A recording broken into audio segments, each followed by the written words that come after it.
Good morning. Welcome to our March the 3rd regular council meeting. I'll call the meeting to order. First order of business, our acknowledgement.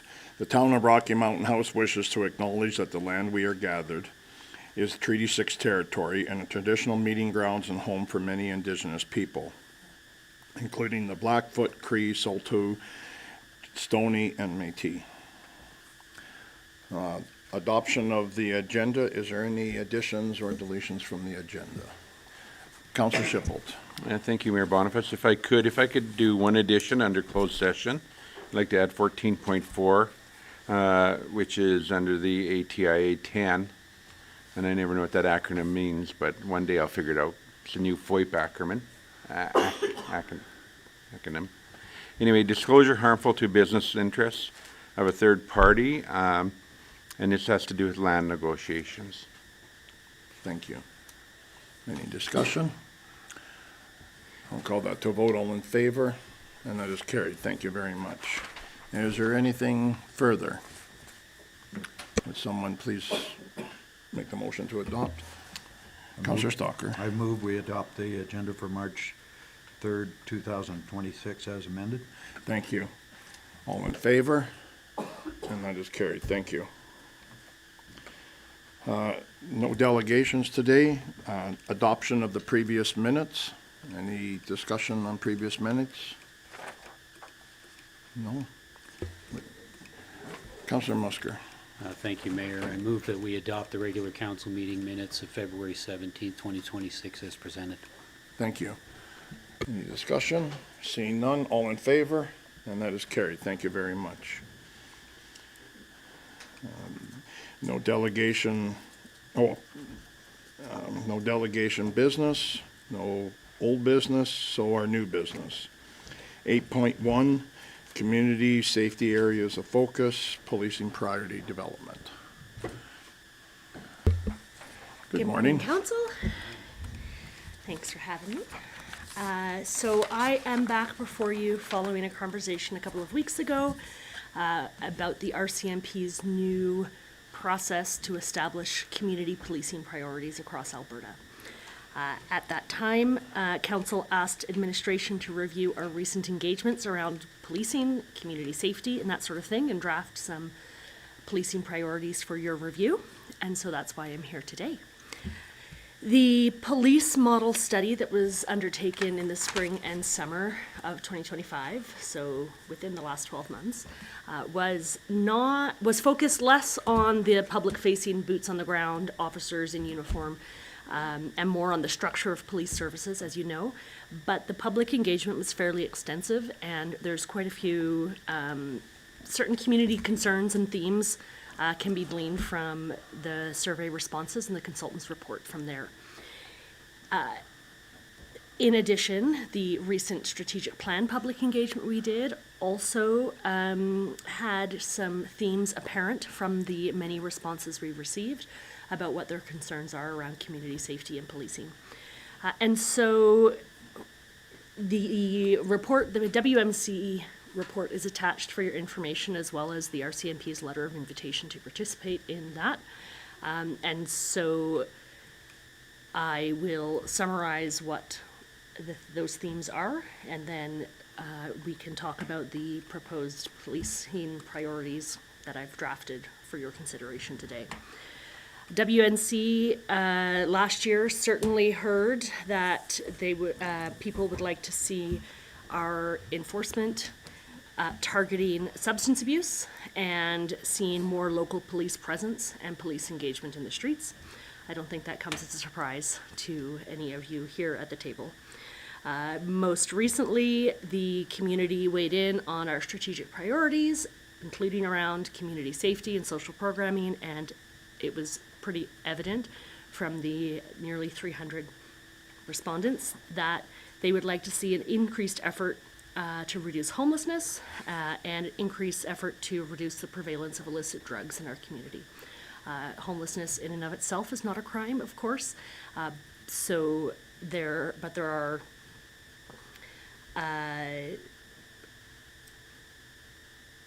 places for police enforcement surrounding those concerns that people have in the community. These are pretty closely aligned with what the policing committee set as its priorities in 2025. Those are included in the report. Very briefly, they were property crime, road safety, reduced substance abuse, and more police presence. The community hasn't changed its mind much. It's pretty focused on those priorities that they see as important to our community, community safety, community concerns. So the proposed community safety priorities I've got in front of you here today. Number 1 is responding to illicit drug use and trafficking. So the intention of is to reduce the exposure of harmful substances, incidents of overdose, and the associated property crimes that come with that. A second priority for your consideration is local police presence and visibility. People have been asking for neighborhood patrols and visible police presence at community events as well. And then a third one is road safety in school and school bus stop zones. We have heard pretty clearly through the recent engagements that the community wants to see less ticketing and more focus on property crime, violent crime, drug use, and with the exception of traffic safety in school zones, playground zones, that sort of thing. Obviously, the safety of our community's youngest residents is still of utmost concern and on the top of everybody's mind. And so those are the 3 that administration has compiled for your consideration today. Council can choose to accept these, modify them, change them, but whatever decision you make today, it will be passed on to the policing committee for the next steps in the RCMP's, what do they call it now? The Community Priorities Plan Development. So after today, it will leave council table and go back to the policing committee to follow with the staff sergeant and the RCMP on developing that plan. And I've outlined the phases 1, 2, and 3 in your report for you. I can certainly go over them if you'd like, but they are in front of you and also in that invitation letter that you reviewed a couple of weeks ago. Thank you. Any questions? Councillor Shippold. Thank you, Mayor Boniface. Thank you for your report. I agree with the 3 items you have. I'm just wondering if a 4th bullet should be added, and that 4th bullet is to do with property crime. It doesn't specifically say property crime, but when I look at property crime, theft, vandalism, break-ins on private property, I'm just wondering if somehow we can capture that notion and add that as a 4th bullet to these. I mean, to me, I probably get more communication about people's places getting broken into, sheds getting broken into, and stuff like that. So I think that could be a 4th bullet, and I don't know if the folks around the table think it should be added as a 4th bullet or not. I'm not sure what the terminology would be if we did add it as a 4th bullet, so I'm hoping possibly Lori, you can put that into a smaller version to add to your number one alternative, the alternate motion you have there. Sure. So. Thank you. Anyone else? Councillor Stalker. Yes, report. I thank you very much for that. Thank you, Mayor. Under number 2, the strategic plan in January 26 identified increased efforts to reduce homelessness, and it doesn't fall within the purview of the municipality. That certainly is, homelessness is an issue we're faced with here. I wondered if we could, under 2, add local police presence and visibility, and something along the lines of to connect the homeless with services that are available, because just to make sure that our policing that's going on, there are a lot of services that can help people that are homeless, and certainly that connection to make sure that they're connecting them with different avenues to hopefully make their lives easier. So that was the only thing I thought might be, and I certainly support your amendment, Councillor Shippold. Go ahead. Thank you, Councillor Stalker. I do think that would be a really great topic for in the process in step 2, when the policing committee meets with the detachment commander to establish them and develops the operational plan. I think that is further down in, we're talking tactics and strategies that will be that full plan. Whereas today we're looking at a high level priorities, community concerns for them to start.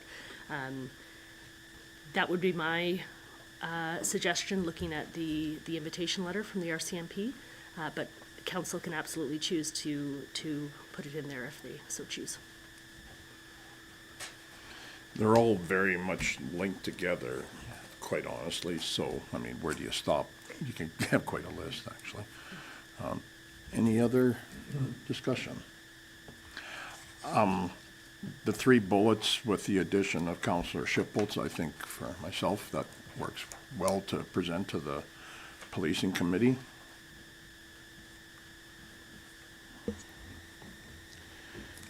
Any other discussion? Councillor Shipholz. Thank you, Mayor Boniface. I'll make the motion then, if you'd allow me. Yes, please. That it be resolved that council confirm the following community safety as areas of focus for the RCMP and direct the policing committee to advise the staff sergeant for these items: responding to illicit drug use and trafficking, local police presence and visibility, and road safety in schools and school bus stop lanes, zones, as well as I have suggested theft, break-ins, and vandalism to reduce response time and improve investigation outcomes, is my subtitle. If I can add that to the motion as quoted, that'd be awesome. That'd be my motion. Any discussion? Seeing none, I'll call that to vote. All in favor? And that is carried. Thank you very much. Thank you very much, Council. Our next is 8.2 procedural bylaw. Yep. Mr. Kraus. Yeah, thank you, Mayor. So at the February 10th GPC meeting, Council did a rise and report motion to eliminate the GPC meetings, and that is done through an amendment through our procedural bylaw, which we are presenting to Council today.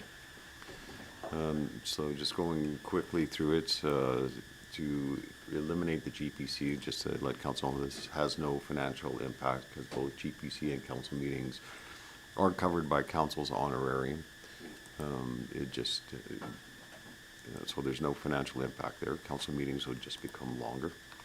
But the removal of GPC does have some administrative efficiency improvements and saving time. This would be preparing 2 agendas a month versus 3, amending reports from GPC Rise and Report to a Council report. And it also could actually reduce some red tape because quite often delegations or studies or reports are sent to the GPC, which only meets once a month. So now it'd be going to council meetings, which are twice a month. So there is some efficiency there. So it's just going through the bylaw for the amendments. We also took the opportunity to update the bylaw to reflect that FOIP is no longer provincial legislation. It's now ATIA and POPA. So those have been inserted into the bylaw just to reflect current provincial legislation. So just going through it, so I won't go through all the FOIP amendments because they're just replacing FOIP with ATA and POPA. But in 2.1S, it's the elimination of the GPC and the definitions. 5.2 is deletion of the GPC at the inaugural meeting, and 5.3, elimination of the organization of the GPC at the organizational meetings. 10.4, it's just taking out GPC for chair assignment. And then 17.8, just removing the GPC when it's talking about referring motions. And then Section 42 is deletion of the entire section on GPC procedures, because now it would be just council meetings, no GPC. So in Schedule A, deletion for the reference to the months where council and admin reports, because typically they went to the GPC, but now they'll be going to council meetings and the time in the meeting that they would go to. Council also asked for a small revision to the land acknowledgement. So that is in Schedule A also and been reworded as discussed with council. So council should review that. And then Schedule B has been eliminated entirely because that was all GPC procedure. So if council has any questions? Councillor Shippold. I'm just looking for clarification if I can, Mayor Boniface, and that's on 10.2. I can't get my head wrapped around what that one means, and what it is the chair of the meeting, if he has a notice of motion, he has to leave the chair, and does that have to be there? It looks cumbersome when I read that. I can't get my head wrapped around how that all comes together. It looks like a painful process. So, well, yeah, I don't know if it's painful, but, so typically if it's a notice of motion, the chair would remove himself as the chair to present the notice of motion. And the reason why is because the chair dictates who can speak and when not to speak. So it just removes that stigma, I guess, that the chair could control the discussion around his own notice of motion or her notice of motion. I don't see it happening in this council, but. I just see confusion around the council table because all of a sudden if the mayor has a notice of motion, oh, hang on, I can't chair this because I got a notice of motion. Yeah, so the mayor would pass the chair to the deputy mayor for that notice of motion. Is it necessary? This is council's procedural bylaw. It's how you want to conduct business, so I wouldn't say it's necessary. It's just, it's typical. Okay. Anything further?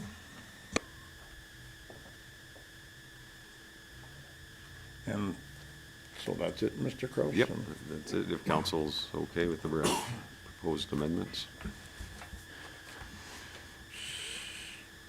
So would someone like just make a notice of motion to accept the changes? Is that correct, Mr. Kraus? We have to do 3 readings of the bylaw for them to come in effect. Okay, then. So, could I have the first, please? Councilor Musker. Thank you, Mayor. I just want to make a few comments before we proceed. I'm glad we're eliminating the GPC. I think it's an unnecessary level of bureaucracy at this point. If we find it we miss it for whatever reason, we can always bring it back. But I'm glad we're giving this a try. I think it will just make things more efficient. I know I found it challenging sometimes to be stalled at a GPC meeting, to have to rise and report it, when we're all prepared to make a decision at the GPC meeting. So I think it will just create some efficiencies for us in the governance seats, and so I'm excited about that. The other changes as well, I want to address the changes to the land acknowledgement. This came about because we want to improve the inclusivity, right? And so that's why we're removing names. So I'm prepared to make the first motion. Be it resolved, the council give first reading to procedural bylaw 2026/05. Thank you. Any discussion? Then call to vote, all in favor, and that is passed. Thank you. Can we go right into the second reading? Would someone make that? Councillor Stalker. Thank you, Mayor Boniface. Be it resolved that council gives second reading to the procedural bylaw 2026/05. All in favor? And that is carried. Thank you. Someone like to do the third? Councillor Boniface. Be it resolved that council gives unanimous consent to proceed to third reading of procedural bylaw 2026/05. Right. All in favor? And that is carried. Thank you. Ending. Councillor Sinclair. Be it resolved that council gives third and final reading to the procedural bylaw 2026-05. Thank you. Any final discussion? Seeing none, all in favor? And that is carried. Thank you very much.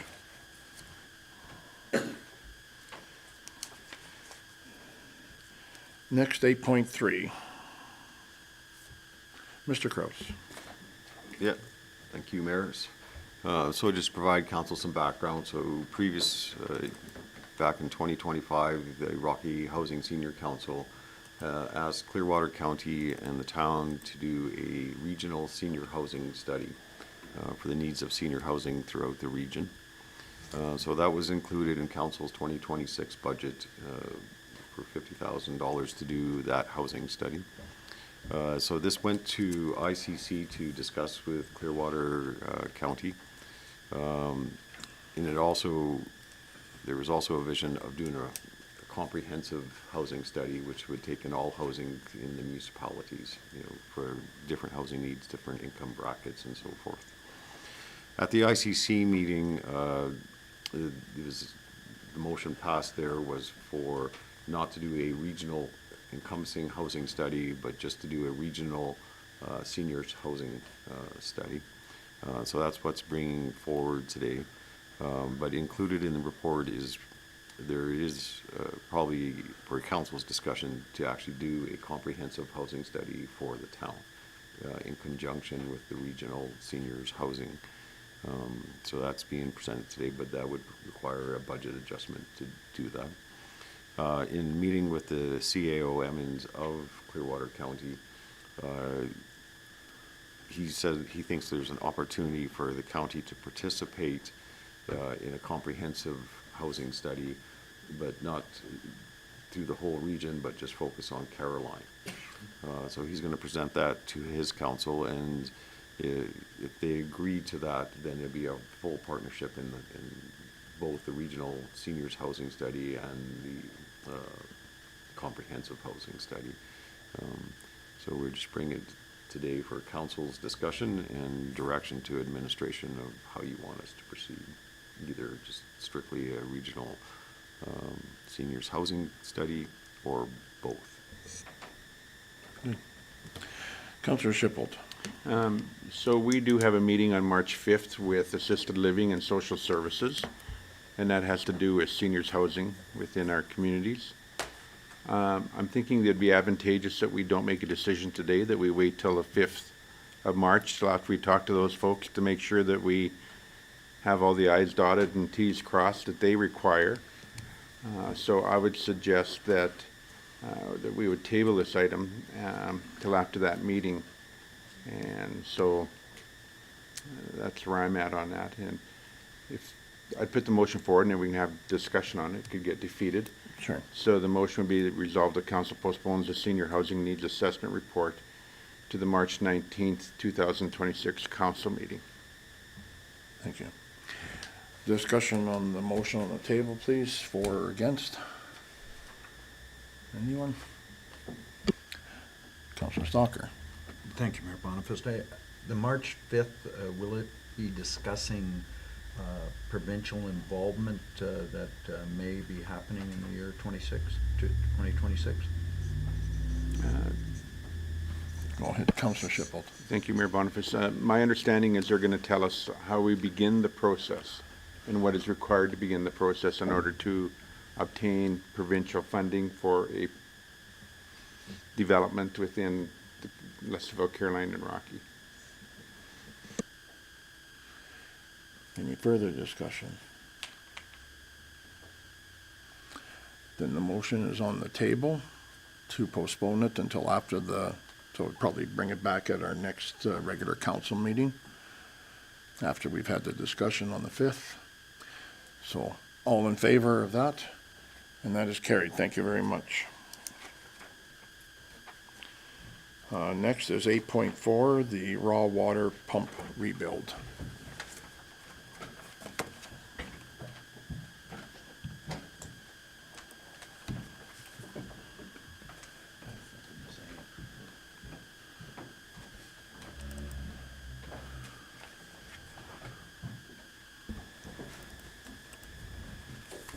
Good morning. Morning, council. One of the capital projects for 2025 was the refurbishment of one of the raw water pumps at the water treatment plant. And when the pump was sent for refurbishing, of course, it's taken apart for machining and milling and all the other replacement parts. That has cost slightly more than we anticipated because we based the costs on the other pumps that pump the treated water, and these pumps are submerged full-time. Their servicing is different, their materials that they can counter are different, so these pumps, the cost to refurbish them is more than anticipated in the budget. There's two of them, RWP 001 and RWP 003. Both need refurbishment. We were going to do RW 003 this year as well, but again, we can only take one offline at a time, so that one hasn't actually been taken out yet, so we don't know what that one will cost to service, and 001 is currently being serviced, so we've come to ask for council for increase in the amounts for refurbishing those pumps. So if there's any questions or... What's a new pump worth? We did get quotes for that. It's about 3 times the amount of refurbishing them. Okay. Are they relining it and that? Is that why? Yeah, and they're redoing the impellers and the casings and, yeah. Well, I mean, we need it, so I don't, Councillor Shippold. Thank you, Mayor Boniface. Where do we do this at? Where is it, where do we send these things? So the RW001 was sent to Chamco, is the company. It's in Calgary for that refurbishment. I don't know where 003 is going to be sent out. We're going to get price quotes based on assuming that it's in the same condition as 001, so I don't know where that one will go. It might go to the same place, it may not. Councillor Stalker. Thank you, Mayor Boniface.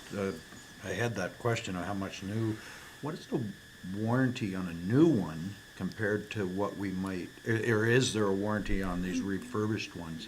So these pumps have been in service, I had it here, so I believe it was 2000 and... Either way, the service life of these pumps is far longer than the warranty period. The expected service life, even from the refurbished pump, is far in excess of any 5-year warranty. These pumps haven't been rebuilt in this fashion since they were installed, since, I believe it was 2009. Yeah, so. I don't think it's much of a discussion. Thank Councillor you. Musker. Yeah, thank you, Mayor. This is just a great opportunity for me to ask operational questions. I've had her, I'll do my best. Redundancy. So we've got a pump pulled out.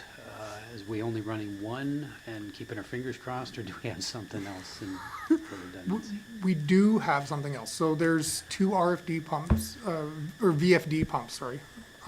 And those are the primary pumps, and they alternate duty cycles. So both pumps have very similar hours, although 001 has more, just the way it works out, it must be the default when something resets.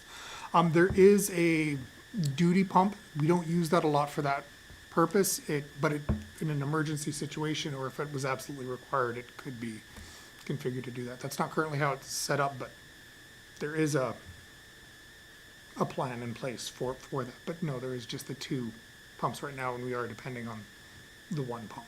But Okay. there is a plan in place, and we do have the means to.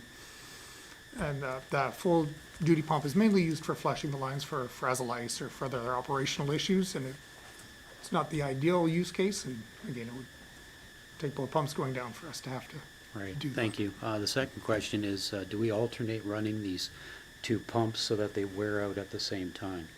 Yes. Yeah. Okay. Yeah, they alternate duty cycles. Okay. As a 001 does have slightly more hours on it, it must just be, when the system resets, it must be the first one that goes, or something like that, but no, they're fairly similar in that regard. Thank you. Any other discussion? Would someone make the motion then? Be resolved. Counselor Boniface? Be it resolved that council amend the 2026 capital budget for project 4119 from 50,000 to 130,000 to refurbish raw water pumps RWP 01 and RWP 03, with the additional funds coming from the utility reserve. Thank you. Is there any discussion? Seeing none, I'll call that to vote. All in favor? Thank you. Thank you very much. 8.5, which is council committees. Ms. Breeze. Thank you, council, mayor and council. So at the February 10th GPC meeting, council went through a thorough review of all the committees that are on our sheets. And council asked administration to bring forward an RFD to make a few changes.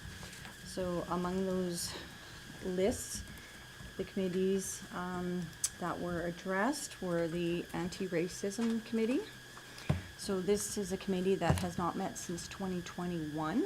So due to lack of activity, a recommendation is brought forward to dissolve this committee. The GPC, actually, Mr. Cross has already addressed.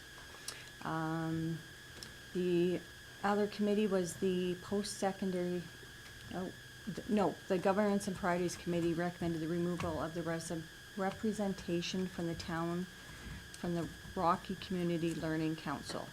So the post-secondary committee is still an active committee that we sit on, and this is also an operational committee of that Rocky Learning Council. And then a further recommendation was made from the GPC to reduce the number of members that sit on the museum board from 2 to 1. So keep in mind that reducing the number from the museum board, another part of that motion will have to be to address the agreement between the county, the town, and the museum as well. So there's 3 resolutions in this actual RFD to look at, and that's the anti-racism one, and then the learning council, and then a third one would be the museum. Thank you. Discussion. I think this is something we all had asked for, so Councillor Musker. Thank you, Mayor. Yeah, we did have a great, productive discussion at the GPC meeting regarding this, so I think we can just proceed. So I'll make the first resolution be resolved that council dissolve the Anti-Racism Committee. Good. Any further discussion? Then I will call that to a vote. All in favor? And that is carried. Thank you very much. Our next one. Councillor Caitlin.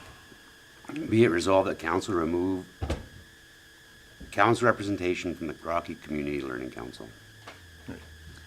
Is there any discussion? Seeing none, I will call that to a vote. All in favor? And that is carried. Thank you. And our last. Councillor Sinclair. Be it resolved, council revise the committee appointments to the Rocky Mountain House Museum Operations Board to 1 council member who shall be, I don't know, because I'm one of those.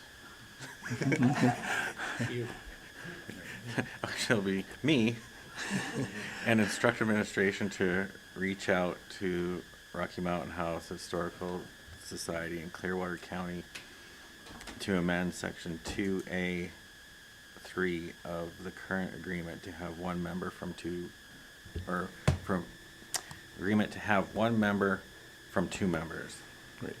Ms. Breeze. So just to make a note, when we will be updating the council committee sheets, that means you're down to 1 committee, Councillor Musker. Just so you're aware. Thank you, Ms. Breeze.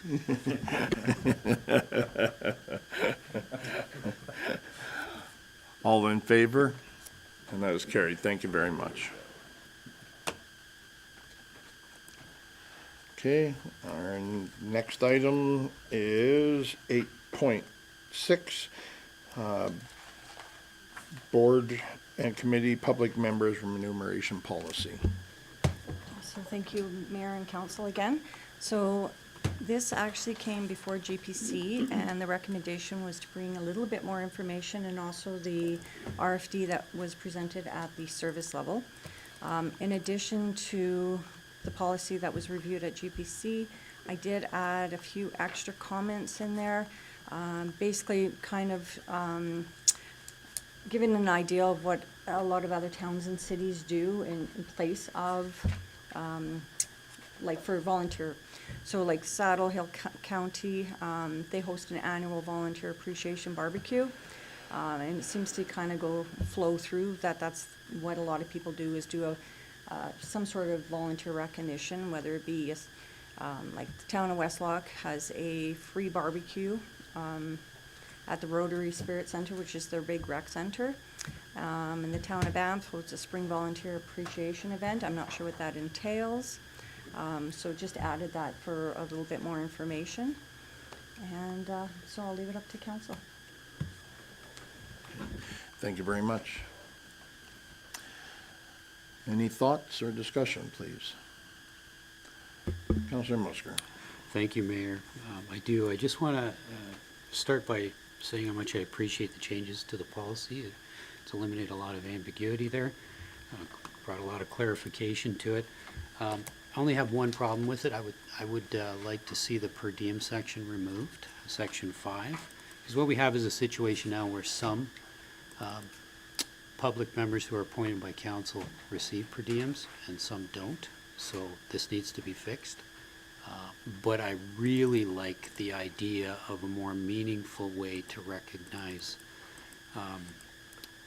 the volunteers' input to their community through some sort of a volunteer appreciation event.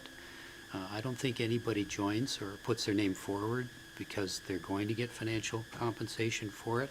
In fact, it's been my experience that new appointees show up and then they find out they're going to get paid and they're surprised. They had no idea. So I don't think that's part of the reason anybody puts their name forward to do this. And I think an appreciation event would be more meaningful.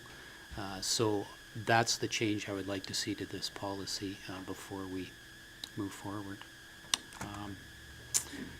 Should I make a motion for that, Mr. Cross? How do I proceed? Or we can continue with the discussion. Yes. Councillor Stalker. Thank you. So under 5, you're suggesting that all volunteers do not receive per diem regardless of what they're doing for the... Any council-appointed public members receive no per diem. And instead, we have an annual volunteer appreciation event, whatever that looks like. And Ms. Breeze has provided some ideas from other communities that do that. And I think we could probably harvest something from that to make it meaningful.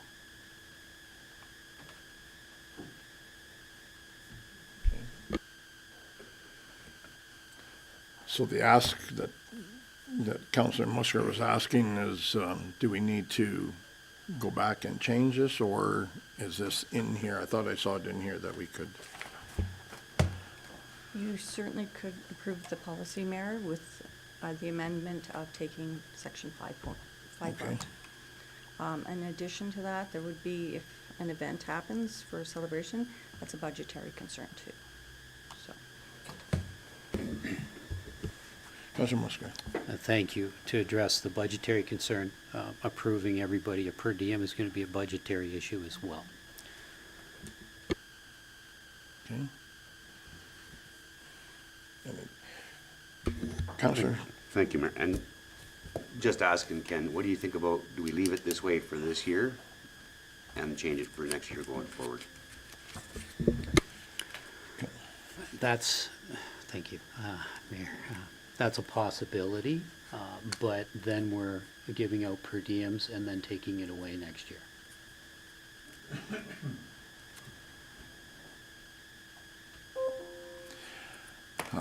Either way, we'd be taking it away, but if we, for the people that have already are already on these committees and already getting paid, would we be better off again just starting it when we set volunteer committee members next year. Thank you, Mayor. Not all the volunteers are reset on a specific date. It is kind of a rolling thing as people time out in their appointments. It would be easy if we had a brand-new crop of appointees, Yeah. right? Fair On a enough. specific date after our org meeting, but that's not the case. Right. And that's for good reason. We don't want all new people showing up. We want some carryover, right, for experience. So it's a great idea. I just don't see it being viable. Okay. Councillor Boniface. What about as people roll over? So it's not we're taking away something that they're already kind of expecting or whatever. Could we do that? Again, yes, I guess, as Mr. Cross likes to say, council can do whatever it wants. But then some are getting remuneration for attending meetings and some aren't. So I don't think there's any way to, well, I guess the easy way is to just give everybody a per diem, right? Because then we're never the bad guy. But I just don't think it's a meaningful way to show our appreciation for the public members who are on these boards and committees, how much we appreciate them. Thank you, Mayor. I don't think we're being the bad guy, I think, because I think I agree with you that some people go, what? Oh, we're getting paid for this? And they're kind of surprised. So I don't think it would be a bad guy, especially if we're spending that money in another way that adds to other people's enjoyment as well as just the ones that are getting to it. So everybody's included, everybody's appreciated, not just the certain people. Go ahead, Councillor Muscat. Thank you, and that's exactly, I'm in full agreement with that, because the situation we have now is some public members who sit on boards and committees are receiving a per diem, others are not. So for example, the policing committee, public members are, the library board are not, and they're both appointed. So we're already at a situation where it's unfair. This is where we're at today. So this is an opportunity to fix that. Thank you. Councillor Stalker. Thank you, Mayor Boniface. I agree fully. I think that to remove the per diem and look at another way of honoring people that are within our community and volunteering, I think it'll also bring people together and they'll go, oh, I didn't know you were on that committee, and there's a lot more community spirit to approaching it with some kind of function that would bring together. I did have a question administratively. If we remove 5 totally, I was just glancing through the document again. Do we need to state somewhere in that public members shall be paid $60 per meeting, somewhere in this? If we remove number 5 totally. Because 5.1, have we got it up? 5.1, public members shall be paid $60 per meeting, and then it goes on, it says per diem are not paid in attendance, and it's under the per diem section. There's no way that there's no place I've noticed where it says that the public members will be paid 60. Just an administrative question. Mr. Crowe. Yeah, I'm not quite sure I understand your question, Councillor Stalker. So if council wanted to get rid of the per diem, then section 5 would just be eliminated and the numbering would be changed in the policy. So it'd be just that simple, as long as council wanted to keep in the mileage and all of that. So, but if council is leaning towards volunteer appreciation, I think I would like to bring another report back to council, because there is a lot of options around volunteer appreciation. Is it just for town-appointed committee members? So on a committee where there's county public members in town, we're only going to invite town, not saying, so there's a lot of options there, and does it go beyond just town committees, and we actually have a volunteer appreciation for volunteers throughout the community on other nonprofits and so forth. So there's options there for council, so I think we'd like to bring it back with options for council to review. If council wants to go down this path, so. Three of you on, so Councillor Stalker. Thank you, Mayor Boniface. Maybe I wasn't asking the question clearly. By eliminating section 5, there's nowhere in the policy that it says members shall be paid $60 per meeting. No, And is there a need to have that in the policy? That's We would be maybe clear. eliminating that. We're eliminating the per diem, but we're not eliminating that they shall be paid per meeting. That is the per diem. That's what we're doing. Sorry, I apologize. Councillor Shipple? Thank you, Mayor Boniface. I'm on the fence on this one. We as a council pay ourselves to go to meetings. Are we superior to the people around the table that we invite to join us for their intelligent input? I think that it's only fair that they should get paid as we get paid, in some sense. I'm having confusion as to eliminating it totally. I think there's recognition and sometimes financial recognition, let it be, with the per diem, shows that we're thankful that they're there. It's hard to get volunteers now. I think sometimes getting a check in the mail or money or something such as that is superior to having a function where they may or may not attend. We want them to attend the meetings themselves, and that I think is important. So I'm really on the fence on this one. I could go either way, but I really would like to see it stay intact.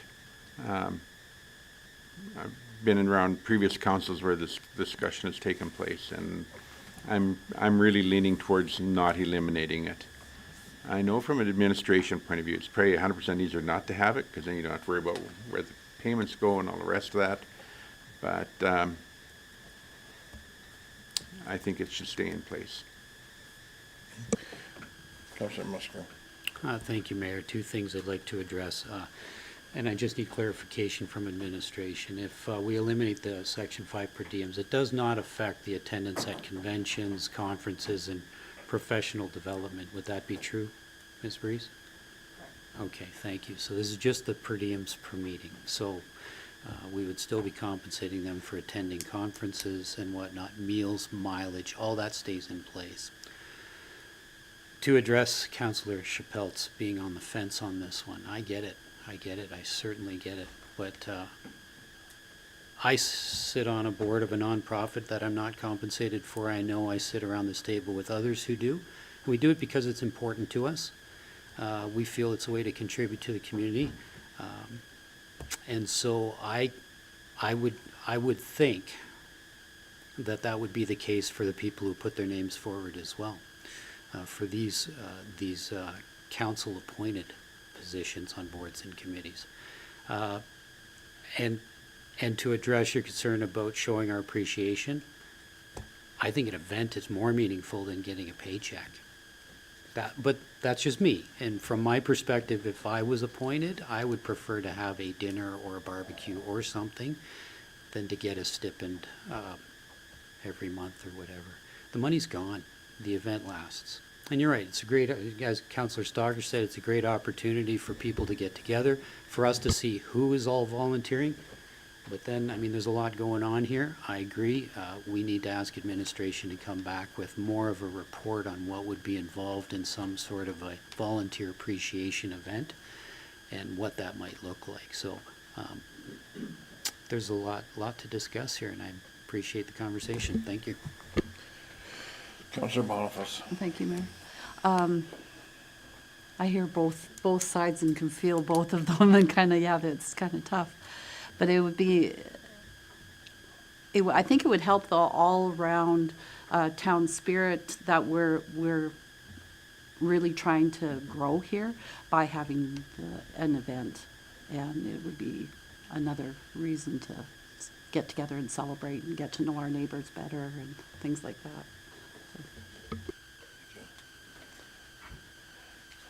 I see both points, working on committees that are volunteer, and I'm away from here. It's very hard to get volunteers, And we do a volunteer appreciation dinner. Some come, some don't.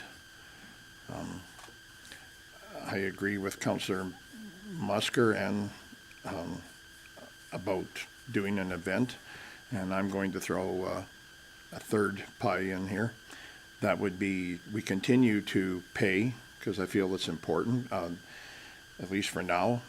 It's keeping people engaged and involved in what they're doing on these committees. It's not a lot of money, it's $60 per person. It's not gonna make or break us. And at the same time, if we're trying to get more volunteers within our community, you know, having a barbecue out back and having some salads and some burgers goes a long way to show that we really do appreciate our volunteers. And I think that's important, that we want people in our community to be engaged. All of us, we're engaged in our community, that's why we're sitting here. And so I would like to continue paying and also host an event in recognition of what they do.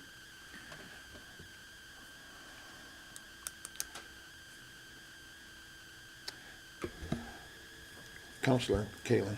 This is a tough conversation because things have moved from volunteer to voluntold Yeah. in the past few years. I don't disagree with my fellow councillor at all that, you know, those $60 could be better used someplace else. And I think I've said it in this room before that it's getting harder and harder to get volunteers. I think this is an issue that we need to tread on carefully. And a lot of us volunteer because we want to contribute something to the community. But when you get recognized, whether it be monetary or an event, what does that monetary reimbursement look like compared to the cost of an event? There's another thing to consider. So I'm wondering if this isn't something we should come back to with more information. Everybody's, I see a lot of head nodding, everybody kind of agrees, so I saw had a resolution up there that was being kind of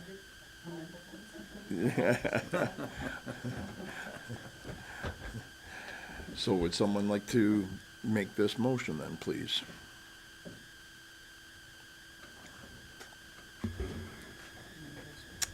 Councillor Boniface. Okay, which one? Okay. Is that one good? No.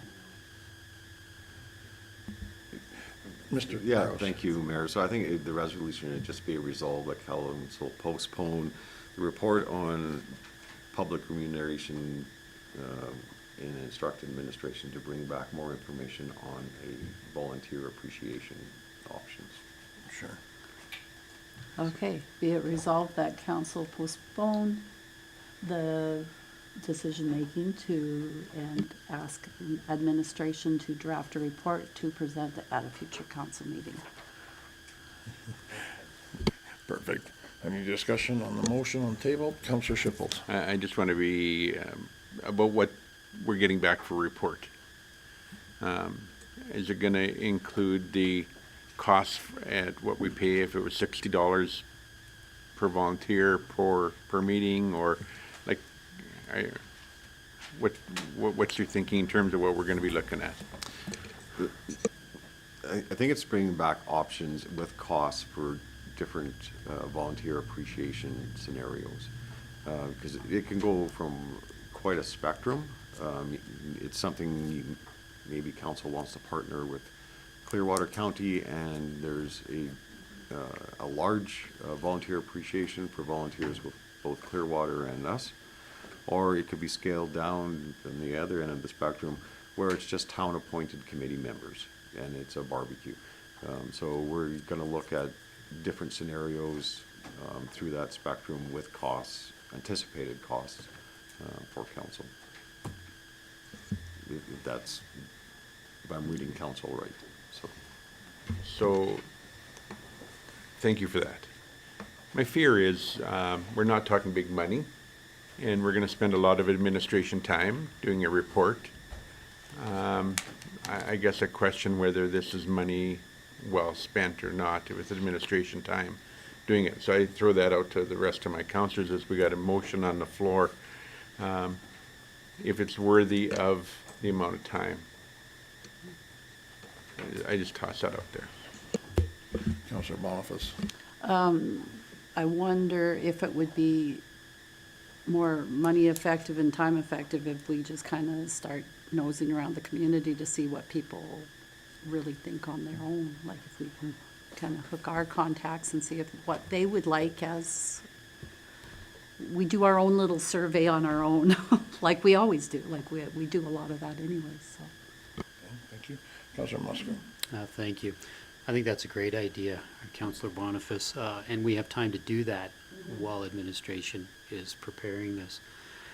Speaking to Councillor Chappelle's concern about administration's time and cost on this, we just freed up all their GPC time. So we're not asking them to do any more than they were doing. In fact, my guess is they're still ahead. So anyways, I just want to leave that out there. Shane? So Councillor Boniface. Thank you, Mayor. Is there any way we can ask administration not to do their full out and beyond amazing job that they normally do and just give us a light sugar smack, you know what it would cost? Does that make sense?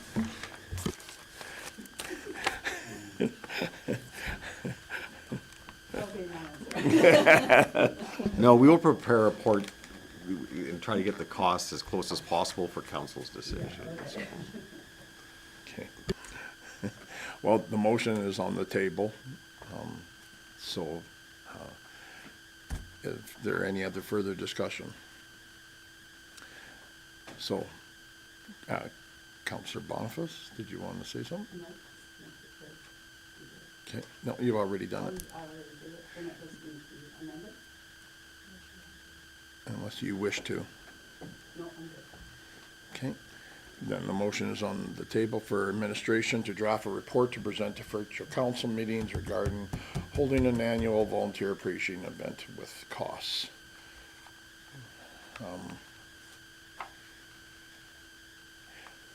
I would like to add something to that if possible. Would it be possible to get what it costs us per year paying the $60 to our volunteers? You'll include that? Then thank you. Then I'm done. All in favor of that? And that is carried. Thank you very much. Okay, 8.7 cemetery bylaw.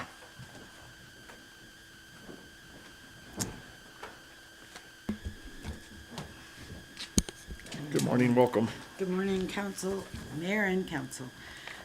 We presented the cemetery bylaw to you at the last meeting, and there was some questions about allowing multiple markers on the plot. So we went back and did a little more research and are bringing it back again for you to discuss further today. I guess just some history, looking at our current operations. In the old section, I don't think they were as restrictive or had as many rules maybe about what was allowed on the different plots. People used grave covers and different things like that. I know just in discussions with operations that now that it's gotten quite old, it's very difficult to maintain, and there's, the grave covers, they crack, etc. So it does create some issues historically. I know that our operations typically is trying to maintain consistency throughout. One is for aesthetics. I mean, some cemeteries don't even allow upright markers. They kind of make it look more like a park. So for consistency and aesthetics, and then for the ability to maintain the cemetery, hopefully using, I said mechanized machinery as opposed to having to weed whacker, whippersnip things. So I think that's why we've had it in place, but why we would like to recommend continuing to put it in place. I did review other municipalities. Some bylaws are silent, so I don't know if they're silent, if that means that they allow it or they just don't even consider it. Some are quite emphatic, Lethbridge, Olds, Sylvan, and I believe Pinoka, they basically say one monument, that's it, that's all. They don't even allow footstones.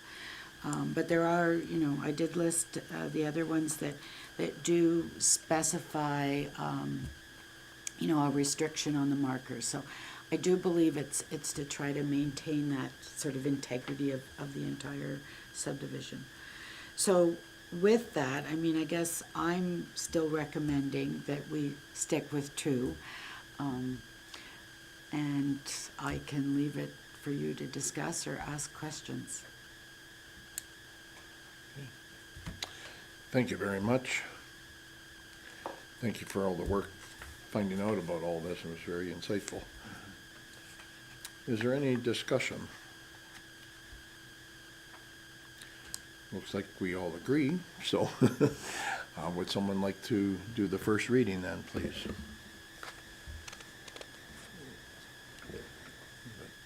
There we go. Councillor Musker. Thank you, Mayor. I'll make the first resolution. Be it resolved, the council give first reading to cemetery bylaw 2026/03. Great. Any discussion? Seeing none, I'll call that to a vote. All in favor? And that is carried. Councillor Boniface. Go on to the other one. Okay. Be it resolved that council gives second reading to cemetery bylaw 2026/03. Thank you. Anything? Nothing? All in favor? Third. Councillor Catlin. Thank you. Be it resolved that council unanimously give approval for third reading to the cemetery bylaw 2026/03. Thank you. All in favor? Thank you. Councillor Sinclair. Be it resolved, council give third reading to cemetery bylaw 2026-03. Thank you.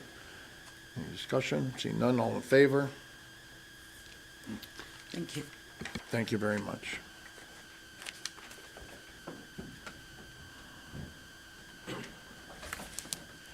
Our next item is the airport terminal.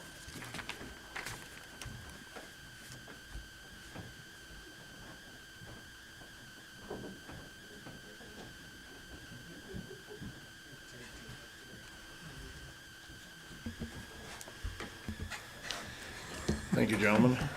Good morning, Mayor and Council. I'll start, but I'm going to turn it over to my counterpart here. So we've been tasked with providing some options for the airport terminal building, which we did, and it's itemized in the report. We presented this to the ICC meeting, and they've made a recommendation to proceed with option C. I'm going to turn over to Sean if you have, I guess, ultimately any questions and delve more into the report that was provided. Okay, thank you. Go ahead. Oh, sorry, I was assuming there'd be some questions. Again, so as council's aware, the requirement for a new airport terminal building at the airport's been an ongoing thing for a number of years. There's been a number of proposals.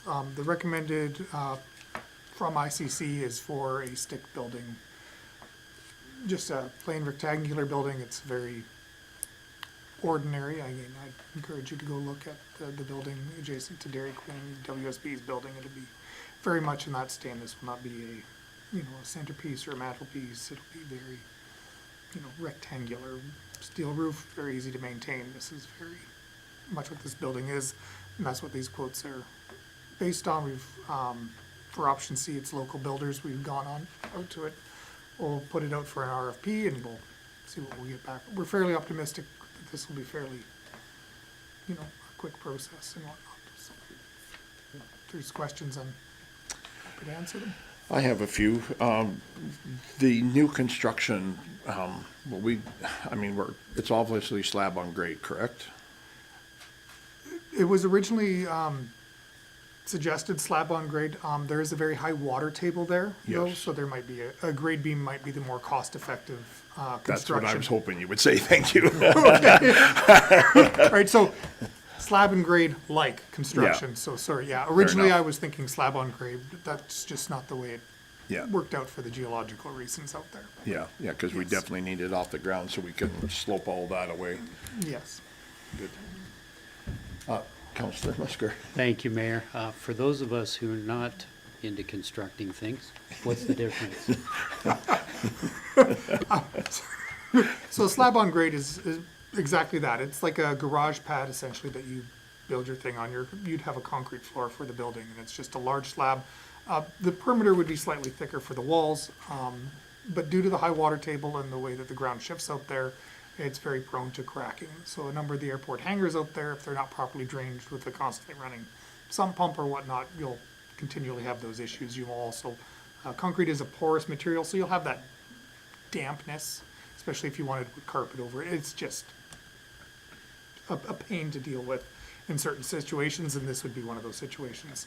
The grade beam is essentially just a very much thickened perimeter around the building for holding up the structure. And then it's a wood floor, and then there's a void form or a gap in between the two, the ground and the building, right? So that, all your frost and everything else is separated from the building, so you don't have that moisture intrusions. It's not gonna crack. You don't need, the sumps aren't as critical for the, nothing's gonna break if your sump breaks or you don't notice it. It's just, for what's out there, it's just the better means of construction. Cost-wise, the grade beam is ever so slightly more expensive. The estimates were included with that grade beam, but the cost difference is fairly slight. Councillor Musker. And one more question. Is the intention to put this new building on the exact same spot as the existing building?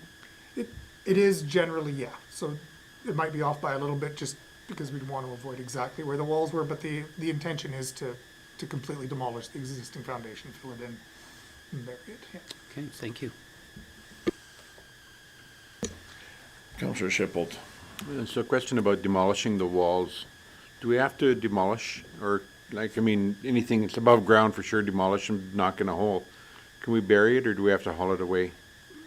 Portions of it we'll have to haul away, so the town does have a location in mind for us to haul those to that's fairly inexpensive other than the cost of hauling. So it'll just be easier for us to haul it away. That way we're not worried about compaction and backfilling when we're building the grade beam, because again, if there is a compromised section of it, that could compromise the new structure. So for the few dollars for hauling the concrete out of there, that's really the way to go. Yeah, but again, some of it'll be buried. We're not ripping up the entire floor or whatnot. All of that will just sort of be covered in, right? So we'll haul away what we need to. Is there an anticipated time of starting this project? You give us the go-ahead. We're hoping this goes to the county on the 10th. Once that's done, I can call up some local contractors for the demolition, and the RFP will go out for the construction. Again, this isn't a big building. This is not a huge undertaking like a rec center, or, the wastewater treatment plant. This is a generic building, for lack of a better term. Thank you. Councillor Musker. Thank you, Mayor. I'm just grateful we've come up with an option now that is more economical and cost effective. I mean, we know that we have an airport and we get our monthly stats on visitors, and we're averaging, I think, about 0.75 visitors per day, so less than one over the course of a year. So originally, wow, how much was it, Sean? We were looking at $1.9 million. Was that fair? Yeah? Yeah, So- 1.4, yeah. And this has been studied to death, right? So we've spent a ton of money looking at the existing building and looking at our options. I just really like to see this move forward and get it behind us. Yes, I agree. Is there any discussion? Oh, pardon me, Councillor Sinclair. I'm just curious about, so this cost and what we have presented in the resolutions here, is including demolition and rebuild, is there, how do we continue operations? Like, are they gonna have an office trailer rental or something? Included in that, mentioned in there Is is there? a Oh. rental of an office trailer for that. Okay, sorry, period I of missed time. that. Again, we'll look at cost, I'm not gonna promise that there's gonna be an office and washrooms or whatnot, it might be office and an outhouse or whatever else. I haven't been given things, we'll look at sort of the cost of what the mobile washroom units cost and see if it's worthwhile and time of the year, and I'll, of course, talk with Dean and the airport users, and it might just be an outhouse and a very small office trailer, but, yeah, so I don't wanna promise there's gonna be like a replacement terminal building, that's not the intent, it's. Yeah. Good. Any discussion on the options? We have A, B, C, and D. Any discussions on which one? For myself, I prefer C, the stick-built, but there are other options there. Any discussion? Counselor? I just want to reiterate what you said. If you go with the option C with a stick-built building, anytime we want to change this structure or add to this structure, it will be a seamless addition. If we go with this C, any other thing else, any of these other options are going to make it difficult, I think, to stay with option C and give it the green light. Any further discussion? Counselor Kaden, would you like to make okay, go ahead. Be it resolved that council direct administration to proceed with option C for $530,500. Great. Any discussion? Seeing none, I'd call that to a vote. All in favor? And that is carried. Thank you. Thank you very much, gentlemen. 8.9, North Saskatchewan River Park Improvement. Okay, I'm back for part 2 of my Yeah, presentation. thank you. So as council's aware, we had a presentation from the Rocky Mountain Chuck Wagon Association back in December. They indicated some possible future improvements to the NSRP. Following that, administration did meet with the NSRP user groups, included the Rocky Ag and Stampede Association, RASA, the Chuck Wagon Association, and the Lions Club. We met on January 22nd, confirmed the requests for upgrades to the NSRP for the upcoming season. The proposed project would include power and internet provision, as well as some additional picnic tables for the rental hall. And we've got some quotes for the various aspects, including the Wi-Fi to the judges' stand, the ticket booth, power to the ticket booths and lights underneath the grandstand, and the additional picnic tables. Total project cost would be just over $20,600 based on our quotes. At our user group meeting, both RASA and the Chucks gave verbal agreement to cost share in the project. Since that time, we have received a written confirmation from the Chuck Wagon Association. We received that on February 20th, giving written commitment to the cost share of 25% of the total project. I spoke with the president of RASA last week. They had a directors meeting on Wednesday, and she indicated she would get something in writing to us.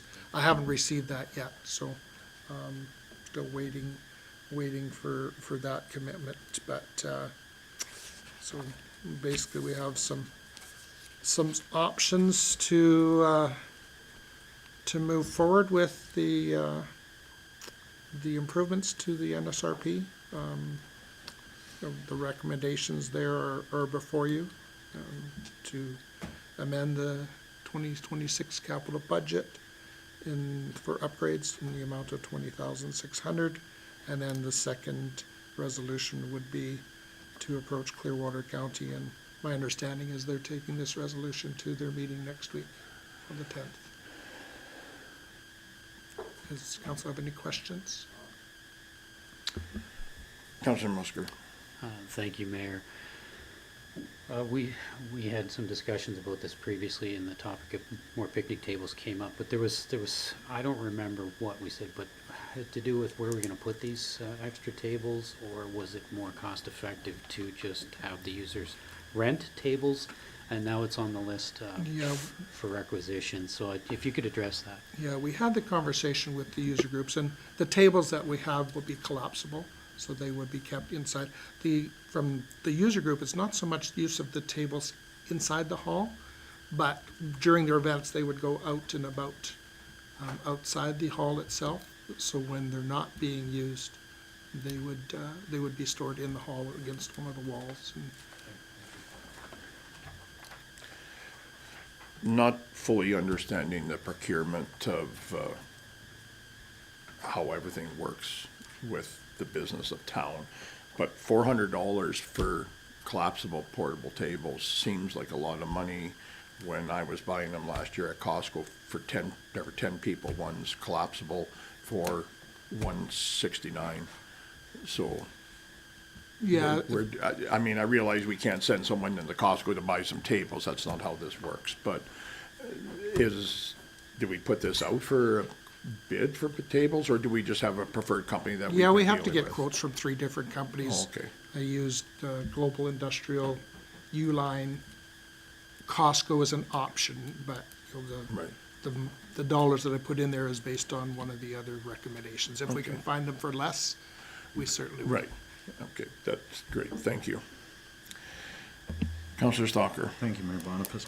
I had a question about the cost sharing, and you had brought up that the Rocky Mountain House Chuck Wagon Association had identified a number. The other folks that are using the facility and that, I'm wondering if we have any indication of what they're going to be looking at. Like the Chuck Wagon Association is saying 25% of this to a tune of $5,150. And I'm wondering if the other associations have indicated any thing that we can, or any number that we can use to look at the total cost to the town. Yeah, basically, we took the total project cost of just over 20,000 divided by 4, town, county, RASA, and the Chucks. And we've got so divide that 4 ways, how we came up with the $5,000. So, thankfully, both of our major user groups, the Chucks and RASA, are on board with and seeing the improvements. Again, part of the discussion too is they know that there's a need for a future development plan for the overall park, and that will be something that we'll bring forward in the 2027 budget to look at that further. Thank you. Well, I'm certainly in support of this. So, any further discussion? Counselor Stalker? With that information, thank you, Mayor Boniface, sorry. With that information, then each group is looking at $5,150. I'm wondering if the resolution that is being proposed should have that amount in there at this time. The resolution as it proposed right now is 20,600. Maybe I'm missing something in the numbers. Yeah, so for the capital budget, we'd be putting in the full amount, and then the actual expenditure would only be the 5,000 if we get the money from RASA, the Chucks, and the county. It's more on the accounting side. Everybody would like to see the full project number in there, and then reduce it. So it's no different than building the wastewater treatment plant. In our budget, it's 30 million, but 24 million are through grants. So even though it says 30 million in our budget, there is a revenue source in that budget item, so it'd be the same thing. Knew the numbers would add up. Thank you very much for that. Thank you. Okay. Would someone like to make the motion then, please? Counselor Boniface. Be it resolved that council amend the 2026 capital budget, adding the NSRP upgrades for the amount of $20,600, with funds being drawn from the infrastructure reserve. Thank you. Any discussion? Seeing none, I will call that to a vote. All in favor? And that is carried. Thank you very much. Thank you, Wes. There's a second resolution there. I'm sorry? There's a second There's a second, resolution. yes. Would someone be willing to make the second resolution, please? Counselor Sinclair? Is the one right underneath it? Yeah. Yeah. Be it resolved, council instruct administration to approach Clearwater County, RASA, and the Rocky Mountain House Chuck Association about cost sharing on the NSRP upgrades with any funds received reducing the town's contribution to the project. Thank you. Any discussion? Seeing none, all in favor? And that is carried. Thank you very much. Thank you, Wes. Next is 8.10, rates and fees bylaw. Mayor, Oh, pardon me. could Councilor we, Bonus. thank you. Could we take a break? Yes. I will call a 10-minute break, please.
We are back. Our next is 8.10, Rates and Fees Bylaw.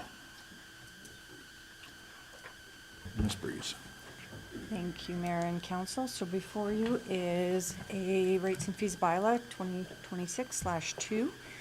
So with all the changes for the cemetery bylaw, we've incorporated that in there. So there's 3 schedules that were affected. Minor change to Schedule A, and that is actually taking out the tax search. This is a function that's actually incorporated with a search when planning and development does it. So there's no need to replicate this under Schedule A. So under Schedule E, which is the cemetery E1, there's many changes to that one. Definitions for clarity have been added. So we define, it's also in the cemetery bylaw that was just passed, what is a resident and what is a non-resident. So you'll notice that in there. And then just some tweaking to some of the way they were described under C. So for the burial of a body or deceased person over the age of 2, this used to say 3, so there is a gap between age 2 and 3. So it was like, okay, what are we doing with somebody over 2 but under the age of 3? So that's been fixed in this version of this bylaw. And then under, so we've restructured it. So sections, some of the sections were moved up, spelling mistakes were fixed. And of course, additional columns just to make the document a little bit easier to read. Instead of having resident, non-resident after each number, they've been split up into their own separate columns. And then under section E2, which is the water, sewer, and stormwater, this is where you'll find the paper billing fee for $2 per bill. That was discussed when that RFD came forward I think last month. So it's been added into the rates and fees. And that is effective for the July billing as well. So a little bit of verbiage changes. There were some prices taken out of the meter section because the prices fluctuate so much. It's just easier to put prices as per cost. And then we added the shipping and GST because that wasn't included before. And then just better clarification throughout the document. And then there was a section in D that was actually omitted in the last version of the rates and fees that has been added back in. And this is for the bulk sewer system rates. And then we just removed a duplicate section.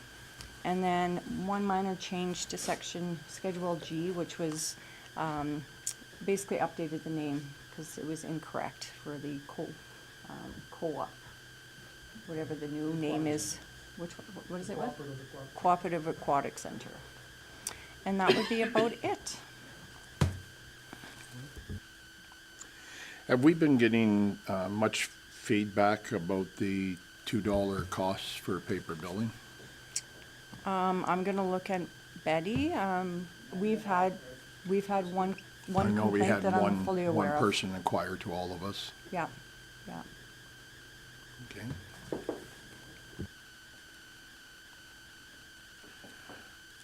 Any discussion? Counselor Schiffel. Just a question. So if we've only had one concerned citizen, have we had many who are switching or coming and switching to electronic billing versus paper billing since it's been in the paper? Have we seen any pickup on that?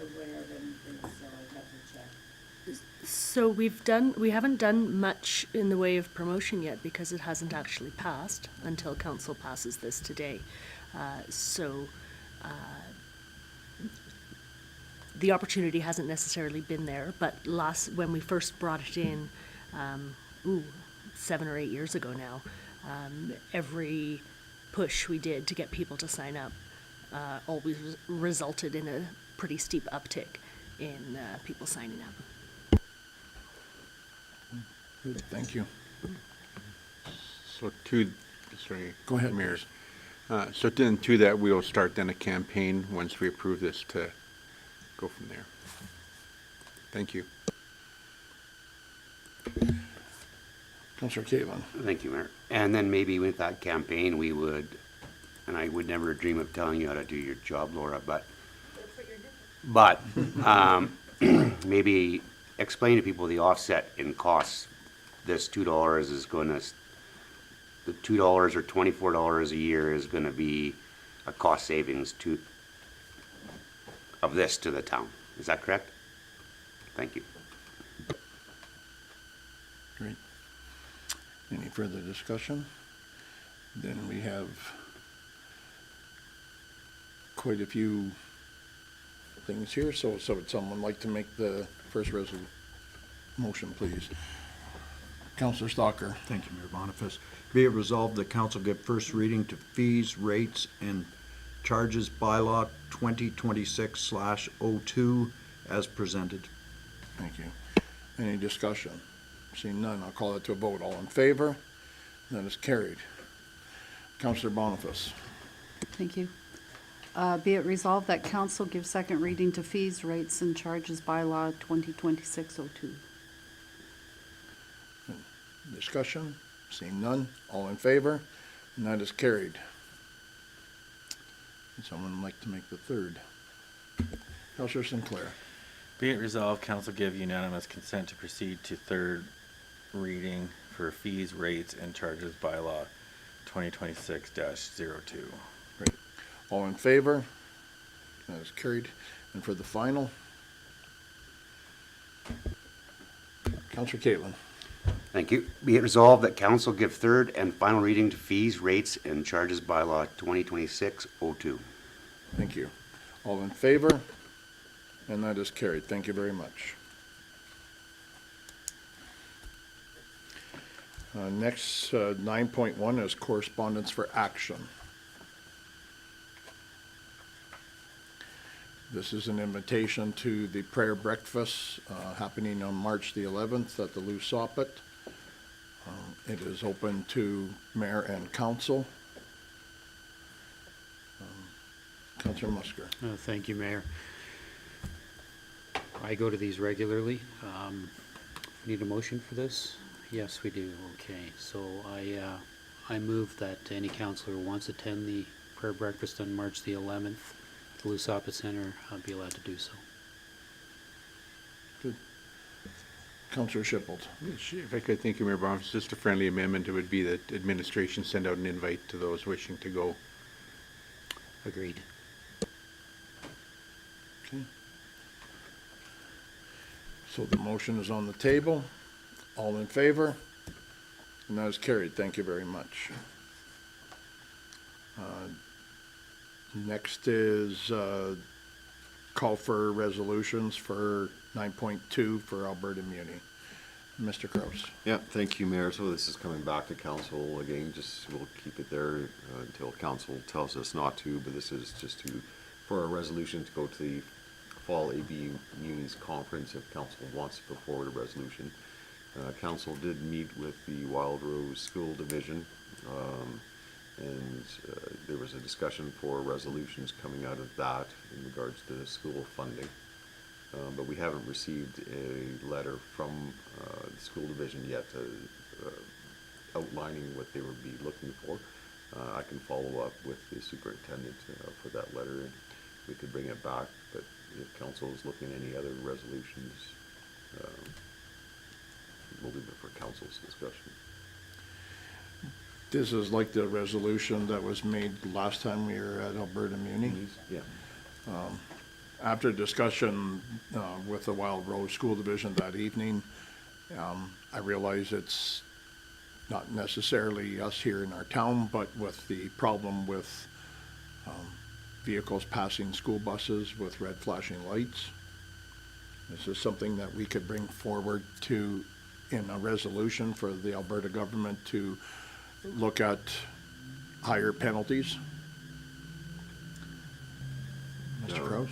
Yeah, we can, Mayor. I think I would ask that you allow us to review that, because I know in the provincial budget, they did increase fines. Okay. So I would have to verify that the specific fine has already been risen, and I could bring that back to council. Sure, that would be great. Thank you.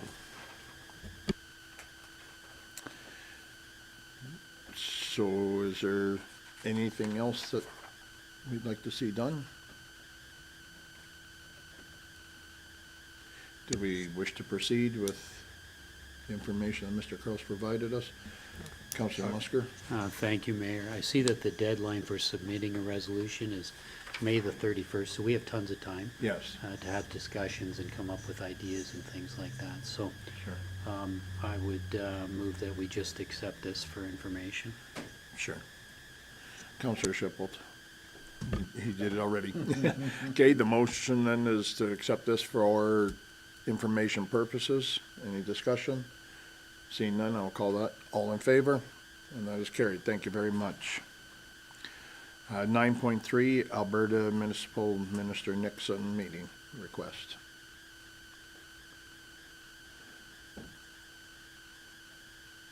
Yeah, thank you, Mayor. So this is a request or an invitation from Minister Nixon to meet with him while council's down at the AB Muni's Leadership Caucus. It's gone back and forth. I think now it's back on at 5 o'clock at the Legislative Building. But in the initial email, they are requesting if there's any topics that you want to address with Minister Nixon. So I guess for council, it would be accepting the invitation and putting forward any topics that council wishes to discuss. Okay. Well, I would definitely like to meet with Minister Nixon. I was reading that it's accommodating 5 guests. So we'd have to deal with that one internally amongst ourselves. Would it be all right to accept this and then come later with questions that we could present? Yeah, we can put it back on council's March 19th That's an agenda. And then forward. That would be enough time, or are we pushing it on you? No, because the meeting would be March 26th, so it would Okay. still give us time to put forward. We'll accept the invitation and let them know that Okay. council's topics would be coming on March 20th, 19th. Okay. Councilor Musker. Thank you, Mayor. I do have a topic I would like to, for Sure. us to consider is coal development west of Rocky Mountain House. It's certainly within our MLA's riding, and if there's a lot of talk, I'd just like to hear from him on it. That's certainly a very good one. Councillor Boniface? The other topic would be the senior housing, although that might get answered at the other meetings, or maybe, okay. Sure. Okay, well, there's 2 good topics right off the bat. Is there anything else, or we think about it and come back to Mr. Kraus on the 19th? Councillor Shipple. I think we just forward those 2 topics and say we may have others by then, leave it open and Sure. go from there. Sorry. Okay. Do you want to say that then, please? You want to leave it until next week? No, do it now. There's Mayor Boniface and I sit on a committee with the FCSS, and they're preparing a document to take forward to Mr. Nixon in regards to community wellness center planning and funding. So we haven't seen that document, but we will have looked at it likely on the 11th. So this could be another topic to go forward. So with those 3, yeah, I think it's very good. Thank you for catching that. I think with those 3, that's probably all the time we'll have anyway, so. So, do you require a motion?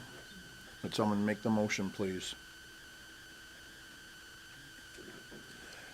Councillor Caitlin. I make the motion that we move forward with these 3 topics pending review of the FCSS document that's provided to us on February 11th. Thank you. Do you require anything further?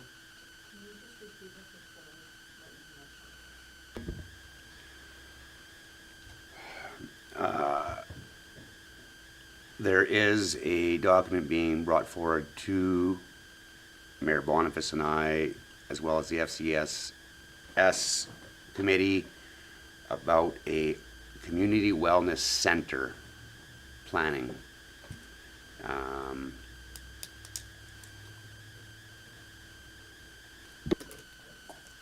Okay. Okay, motion is on the table. Any discussion? Seeing none, I'll call that to vote. All in favor?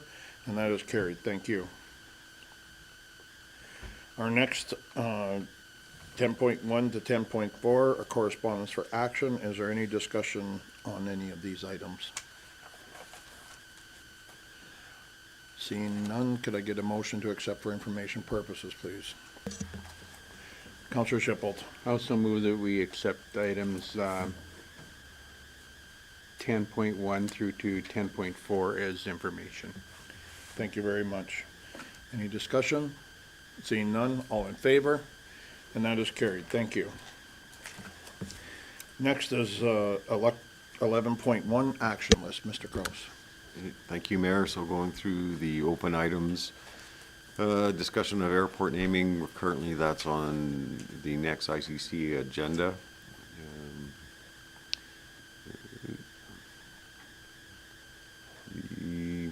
The rezoning, so that's scheduled for March 19th for the public hearing. Medical clinic building, that's pending approval from Clearwater County to proceed down this path of putting it on the market. The town-owned lot on, that's Main Street, that's going to the Governance and Priorities Review Workshop. So we could probably take that off the list because it's already on that agenda. The Bicentennial Trail, that is going to the next ICC meeting. The report is drafted, so we are ready to go on that. And then the last one is the ICE allocation policy, so that is scheduled now to March 19th, if it's going to go to GPC. So, and that is it. Thank you. Is there any questions or concerns for Mr. Kraus on the action list? Seeing none, could I get a motion to accept? Thank you, Mr. Councillor Musker. Thank you, Mayor Boniface. I move that council accepts the action list as presented. Thank you. All in favor? And that is carried. Thank you very much. Administrative inquiries. Councillor Shippold. Mayor Boniface, thank you. I got a couple. The first one's about the planter at the Mount View Hotel that's been somewhat demolished, and it's got screening about that. Where are we at in the process? What's going to happen? What is the intent? Where's that all at? I know we forwarded it to our insurance. I don't know if we received a response from the insurance company to cover the cost, but we have obtained quotes for replacing it. And I do not have that number on the top of my head, but I can advise council of that. I think it was around $50,000, but I'll verify that with council. And do we have a other party who will be paying for that repair, or is it totally the town who will be paying for that? Well, we're putting it through our insurance first. If our insurance accepts it, they will go after the responsible person for that. Yeah. Okay. Thank you. We talked, sorry. Go ahead, please. We talked about the PV Mart building that's there, and there was a suggestion made that we should reach out to PV Mart and see if they'd be interested in reopening a PV Mart here. I think I was gonna go through our EDO for that. I'm not sure if anything has ever happened on that, or have we ever had any communication with them as to, I do know our EDO was following up on that. I do not know the results of that, but I can bring that back to council. I know they have also reached out to other companies, advising them that this might be an opportunity for them. awesome. Sounds good. My third item, and we've had studies coming through lately from, one today from the Tourism Impact Study. We've had the couple of studies done now relative to what would be beneficial for development. And so we have a new group put together for growing our community. I'm wondering, is it possible to put a package together and forward it to maybe all of council relative to all the studies that have happened? There's been an update done to the adding populations, I believe, to the one out of Red Deer, who would, Trevor, you sit on the committee. Cape. Cape did the one, and we were adding some information relative to traffic counts and populations. Yeah. So if we have all that, possibly we can forward that off to some people who are looking at developing in our community. Yeah, so that's the community profile, the impacts of the mine. Correct, the mining study, the tourism one that just came through, the tourist impact study, And and then- anything else that we may have that could be beneficial to forward in a package. Okay. Do you need that in a motion? No, I'm fine with just an inquiry. I can forward it to council. That's your request, right? Just forward it to council. And I'll work with our communications department, and maybe we can kind of lump that together somewhere on our website also. Okay. My final question. It's about, we've had a couple snowfalls lately, and there's steps in front of the arena. Is it the arena staff, or would it be Public Works? Who would be responsible for removing the snow off the steps? And what do they have in place to make sure that happens? The concern I had was from two different people where they used the gym and they said it was like a lengthy process that didn't happen. I am going to look behind you, Deputy Mayor, for that answer, because Okay, appreciate that, thank you.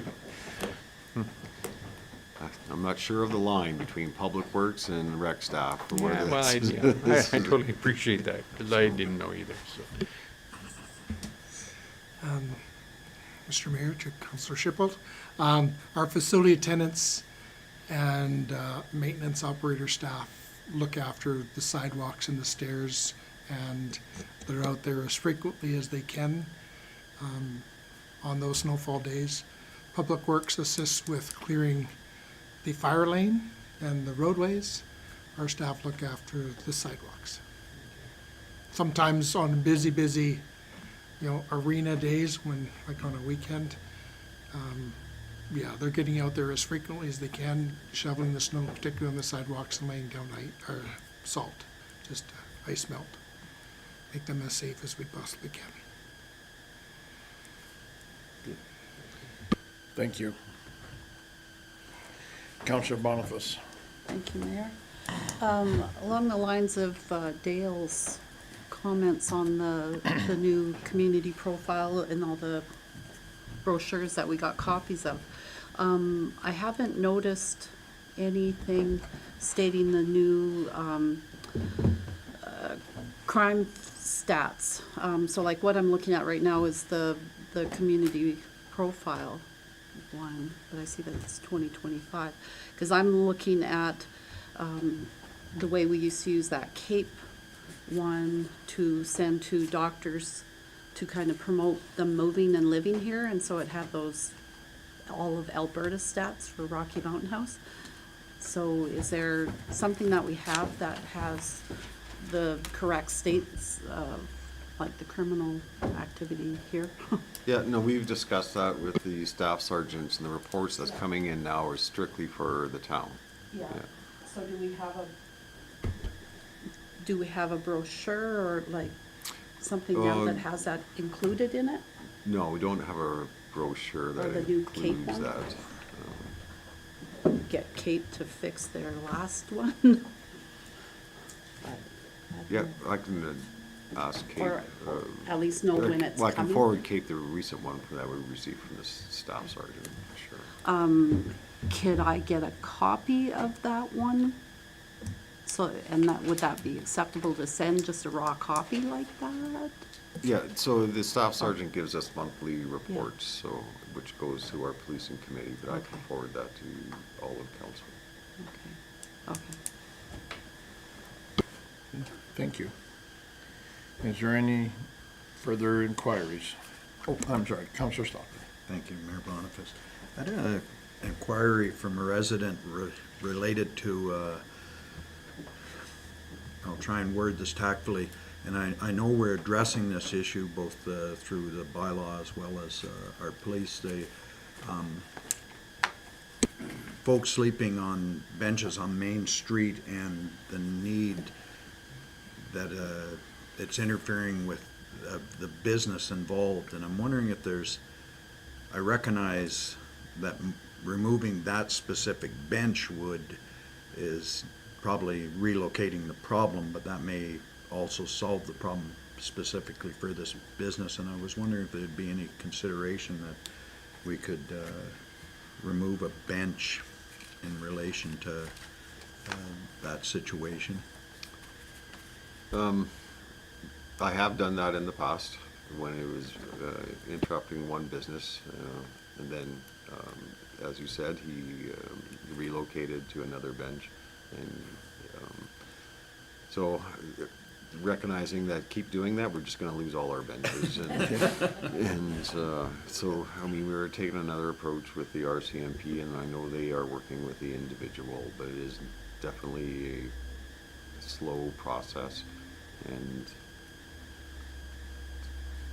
you know, I do feel for the business owners that are affected by it, but as a municipality, it is limited what we can do. But I can follow up with the staff sergeant and see how they're progressing. I know our staff have made a connection with the individual and have tried to convince him to move, but that has not come to fruition. Thank you very much for that. I recognize exactly that this is a lengthy process to try and find the right solutions, and we don't want to lose all our benches, so that probably isn't the solution. But I thank you for your attention to that whole process and that it's ongoing. At least we're making somewhat of a progress, I think. Thank you. Counselor Boniface. Thank you, Mayor. This week I have witnessed some solutions to that bench problem, and so we don't lose our benches. Maybe looking forward, have benches that have dividers, so there's a divider in the seat, so for 3 people, then they're not as comfortable to sleep on. That's how British Columbia handles it. So it's kind of like birds on a fence. They have the spikes on the, I hate the benches like that because then you can't cuddle on the bench. but that could be a future look for, Yeah, and that would be a budget consideration for us to. as the benches need replacing. Any further inquiries? Counselor Sinclair. I just had a question, and I don't know where it falls. Do we have any map of brown land in town to have a better understanding of, like, some of these plots look like they might be available for development, but they could be considered brown land, and I'm just wondering if we have a map of such. We don't have a map of every private lot that would be classified as a brownfield. In our land use bylaw, we do have a brownfield overlay map, but it really only affects one lot. So I guess the answer to your question, no, we don't have a map that has identified locations of every brownfield. Okay, thanks.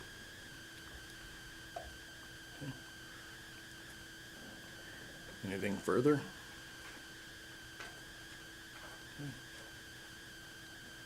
Is there anything else you require, Mr. Kraus? Nope. Okay. There's no notices of motion. So it's 11:02, and we will move into closed session.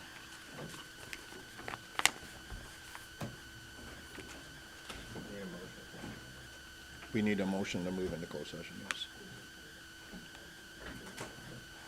I'm sorry? No, I'm like Mr. Justin Sinclair. I'll make the motion to move into closed session. Thank you. All in favor? And that is carried. Thank you very much.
Great, thank you.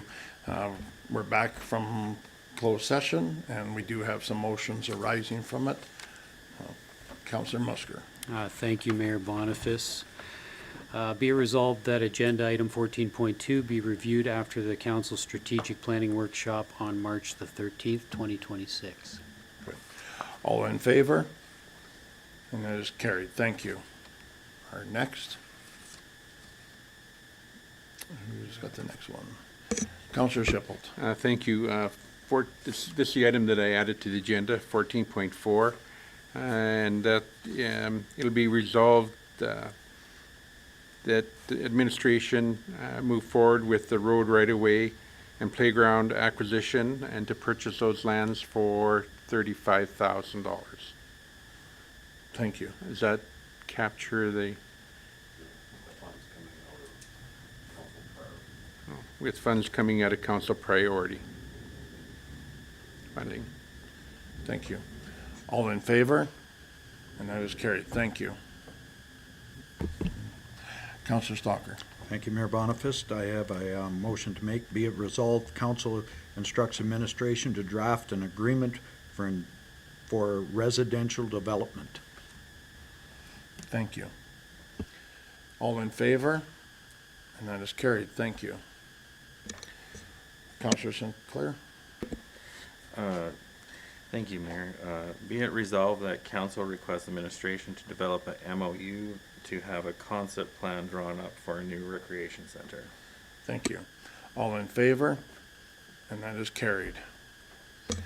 Councillor Shipple. And I also move that we accept the CAO's report as information. Thank you. All in favor? And that is carried.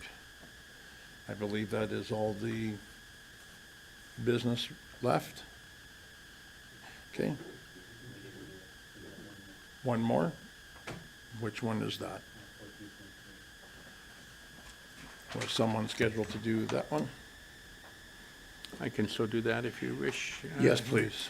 So this is 14.3, the solid waste agreement. Let it be resolved that council approves the amended regional solid waste services agreement as presented. Thank you. All in favor? And that is carried.